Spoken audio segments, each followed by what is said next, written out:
from different places. Another thing, very important, if you look at this monument behind me, it talks about how they've counted 169 bodies. You got 169 bodies interred here on this site. Okay? You'll also note that we only have 105 headstones. Let's do the math. 165 minus 105 is 64. You are standing on the grave of 64 unknown soldiers. 64. In Washington, D.C., we keep a 24/7 vigil at the tomb of one unknown soldier.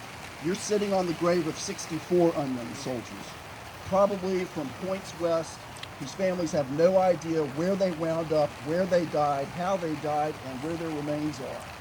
If that's not reason to come and remember them and honor them, I don't know what is. Somebody needs to, and it's us.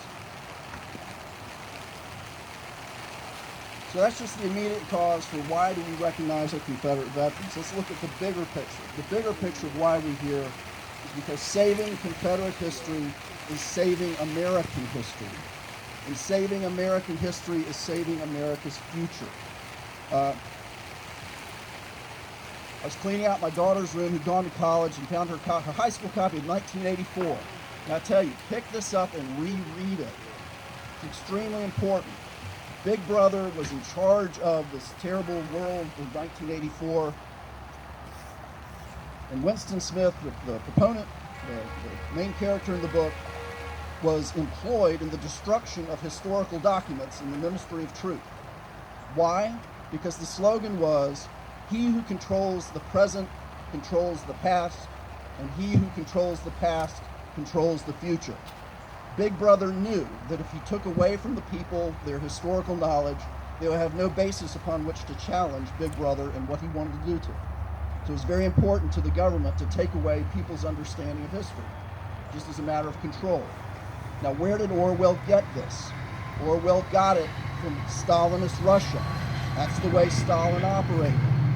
He had to continually revise the history of who was good and who was bad to keep promoting his dictatorship.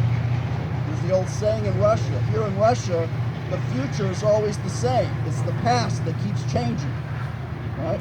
That's where we are today. We're in a fight for our past because we're in a fight for our future as well. And we're fighting the politically correct movement. Y'all know about PC movement, right? Have you ever heard of cultural Marxism? The PC movement